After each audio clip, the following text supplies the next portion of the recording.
Hi guys, again they start with a new chapter which is admission of a partner. देखो अब हम लोग धीरे धीरे स्टेप को अप कर रहे हैं, मतलब अपना लेवल को बूस्ट अप कर रहे हैं। तो अब थोड़ा सीरियस हो जाने की हमें बात है, बट सीरियसनेस में भी थोड़ा सा मजा लेते लेते पढ़ेंगे अपन लोग। तो ये सारे चीज अपन लोगों को पढ़ना है इस चैप्टर में, लेकिन इसके पहले कुछ तो हिस्ट्री जान लेते हैं ना। अपन लोग हमेशा बैकग्राउंड क्रिएट करते हैं तो बैकग्राउंड बनाते हैं। तो देखो ये सब सोचने से पहले सबसे पहले आ जाओ एडमिशन ऑफ ए पार्टनर। अपन लोग नए पार्टनर को जब एडमिट करते हैं इनटू अ पार्टनरशिप फर्म, तो हम लोगों का क्या होता है? सबसे पहला कि सर पुराना एग्रीमेंट खत्म हो जाता है और नया एग्रीमेंट बनता है, ये एक हो जाता है। दूसरा, कितने सारे रीजन है क्यों हम लोग नए पार्टनर को एडमिट करते हैं। तो देखो क्या क्या रीजन हो सकते हैं। अपन लोग ये होता है ना अपन लोगों का कि जब हम लोगों को कैपिटल का जरूरत पड़े तो भाई आजा आजा आजा, जरूरत है अभी, अंदर से पता चल रहा है कि कैपिटल की जरूरत है, तो नया पार्टनर को लेकर क्या है कि कुछ तो लेकर के आएगा, कुछ तो कैपिटल में बूस्ट होगा।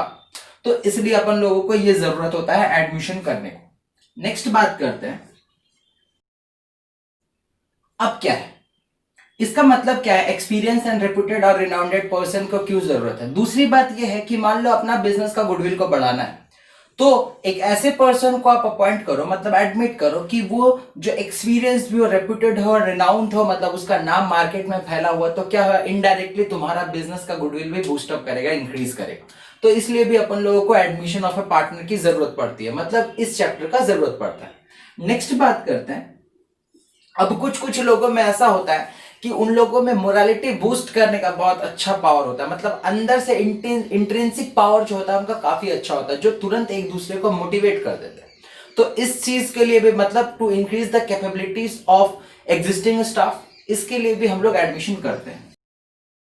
अब मोरालिटी को बूस्ट करने के लिए भी तो कुछ ना कुछ चाहिए ना भाई, बूस्ट अप, अंदर से वो एनर्जी आना चाहिए, तो इसलिए भी एडमिशन की जरूरत पड़ती है। तो इतने सारे रीजन से हम लोगों को एडमिशन का जरूरत पड़ता है।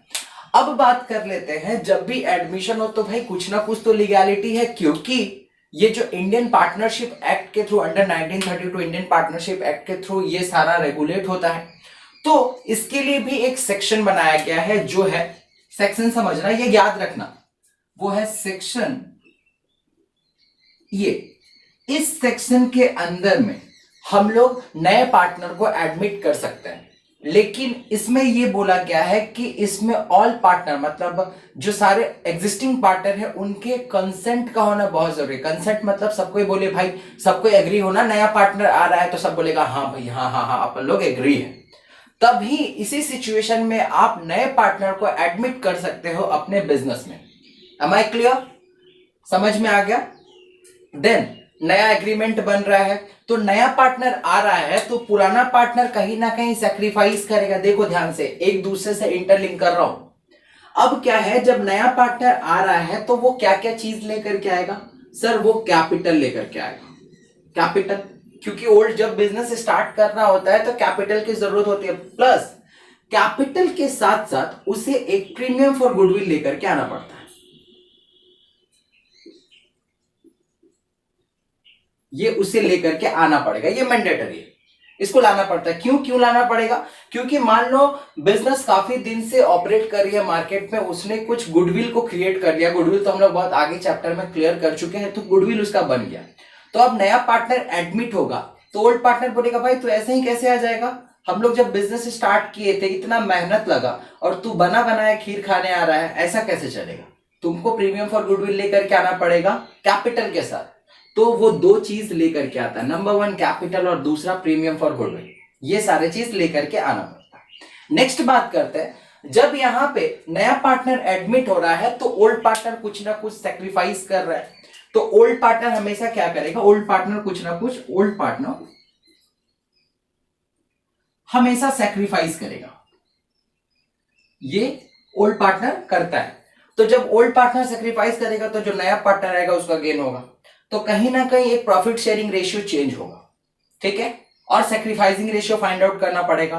तो बस इसी कॉन्सेप्ट से ये सारा ट्रीटमेंट हम लोगों को admission of a new partner और बोल the admission of a partner में करना पड़ता है। क्या क्या ट्रीटमेंट है देखो, calculation of new profit sharing ratio, अभी अपन ने बताया कि न्यू प्रॉफिट शेयरिंग रेशियो को निकालना पड़ता है, सैक्रिफाइसिंग रेशियो को क्लियर करना पड़ता है, अभी यहाँ पे हुआ। देन हम लोगों को treatment, accounting treatment of goodwill करना पड़ेगा, ये हम लोगों ने अच्छे तरीके से सीख लिया, बस थोड़ा सा ब्रशअप करना है। नेक्स्ट क्या करना है, accounting treatment of revaluation of assets and liabilities, जो चैप्टर 2 में हम लोगों ने छोड़ा था, बताया था ना कि जब हम लोग एडमिशन करेंगे तो ये दोनों को अच्छे तरीके से करेंगे, तो इसको करना है। Then treatment of reserves and accumulated profit हम लोगों ने कर लिया है अच्छे तरीके से। और जो finally adjustment of capital under various cases, ये तुम लोग को केसेस दिए जाएंगे, वो केस को क्या करना है, उसको सॉल्व करना है। बस इतने सारे ट्रीटमेंट हम लोगों को under admission of A partner में करना है। तो आज के क्लास में हम लोग सीखने वाले हैं calculation of new profit sharing ratio. Sacrificing ratio तुम लोगों को आता है, ठीक है, फिर भी ब्रशअप करेंगे। अब हम लोग डिस्कस करेंगे अपना पहला टॉपिक जो है calculation of new profit sharing ratio and sacrificing ratio. देखो, इसे हम लोग एक हाइपोथेटिकल एग्जांपल से क्लियर करने वाले हैं और बेसिक अंडरस्टैंडिंग को इस तरीके से मजबूत करना है कि इससे रिलेटेड जितना भी क्वेश्चन आ जाए न्यू प्रॉफिट शेयरिंग, क्योंकि ये रिटायरमेंट में भी आने वाला है, डेथ में भी आने वाला है, तो तुम हर एक कैलकुलेशन आराम से कर पाओ, इसकी गारंटी अपनी। लेकिन ध्यान से समझना बात। लेट्स सपोज एग्जांपल लेते हैं, ए और बी दो पार्टनर हैं और उनका प्रॉफिट शेयरिंग रेशियो है 3:2। सी बिजनेस में एडमिट कर रहा है under the mutual consent of both, तो उसे चाहिए 1/5 शेयर। लेट्स सपोज 1/5 शेयर सी को चाहिए 1/5 शेयर, ठीक है। तब इस सिचुएशन में क्या होगा, मानना पड़ेगा टोटल जो शेयर है, let the total share be 1, एक है टोटल शेयर, ठीक है। अब इस टोटल शेयर को में 1/5 देगा किसे, ए बी मिलकर के देगा सी को 1/5, तो 1 - 1/5 कर देंगे। इसे क्या बोलेंगे, इसे हम लोग बोलेंगे A and B combined share. Combined share है, कितना होगा, अगर इस तरीके से कैलकुलेट करोगे तो तुम्हारा आएगा 4/5, मतलब 1/5 देने के बाद जो बचा कंबाइंड शेयर ए और बी का, वो बचा 4/5। अब इस 4/5 को क्या करना है, ये कौन लेगा सर, ए और बी दोनों खुद में डिवाइड करेगा। किस रेशियो में करेगा सर, इस रेशियो में। ए कितना है, ए का है 3/5, 3 इसका है ना, 3 जोड़ करके, और इसका है 2/5। Am I clear? अब क्या करना है, अब हम लोगों को ए का न्यू शेयर निकालना है, बी का न्यू शेयर निकालना है। तो ए न्यू शेयर क्या है, ए न्यू शेयर क्या करोगे, करना यही है कि ओल्ड ये कितना था, ये जो बचा हुआ शेयर है 4/5, तो 4/5 में ही ए को मिलेगा कितना, 3/5। तो ये कैलकुलेट करेंगे तो कितना होगा, 12/25। नेक्स्ट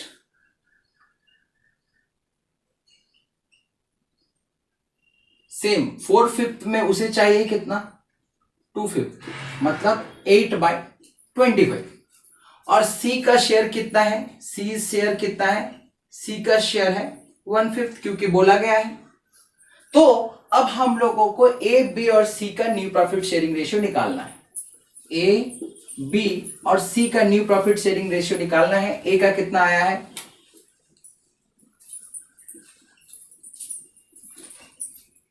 क्लियर है। अब देखो, क्या डिनोमिनेटर सेम है, हमेशा हमारा नजर रहेगा डिनोमिनेटर सेम करने में। डिनोमिनेटर सेम है नहीं, तो इसे 25 बनाने के लिए क्या करेंगे सर, इसे बोथ साइड इंटू कर दो, मतलब न्यूमरेटर और डिनोमिनेटर दोनों को इंटू कर देंगे। तो अब हमारा डिनोमिनेटर बराबर हो गया, 25 25 25 कट गया। हमारा न्यू प्रॉफिट शेयरिंग रेशियो है 12:8:5। ये है हमारा न्यू प्रॉफिट शेयरिंग रेशियो जो यहां पे फाइंड आउट करने के लिए बोला गया। ये हो गया। देन अब क्या करना है, सैक्रिफाइसिंग रेशियो करना है। तो सैक्रिफाइसिंग रेशियो फाइंड आउट करते हैं।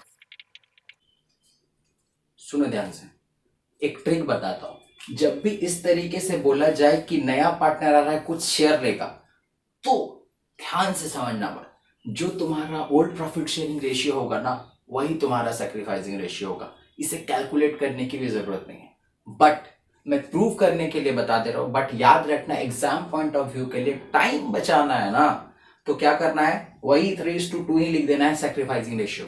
अब आओ देखते हैं बोर्ड में कितना है। सैक्रिफाइसिंग रेशियो का फॉर्मूला क्या है, old ratio old ratio minus new ratio, उनका यही है फॉर्मूला। तो ए का कितना है, अब सेक्रीफाइस किसने किसने किया है, ए और बी ने।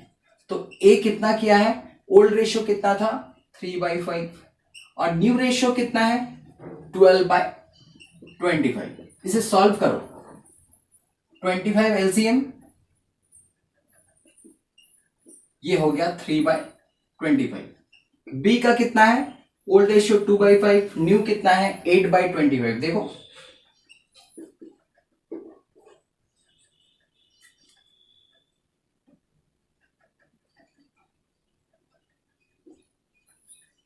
तो ए और बी का सेक्रीफाइस कितना हो गया, ये है 3/25 और ये है 2/25, कट जाएगा 3:2। क्लियर है, ये और ये सेम है ना, बस यही करना है। और एग्जाम में टाइम को भी बचाना है, क्योंकि अल्टीमेटली टाइम फैक्टर्स ना। तो बस आज के इस वीडियो में इतना तक ही करते हैं। नेक्स्ट वीडियो में हम लोग हर एक न्यू प्रॉफिट शेयरिंग रेशियो से रिलेटेड सारे क्वेश्चन को कवर अप करके टॉपिक को खत्म करेंगे। तो स्टे विथ मी, आज तक के लिए यही, मिलते हैं नेक्स्ट वीडियो में। Thank you.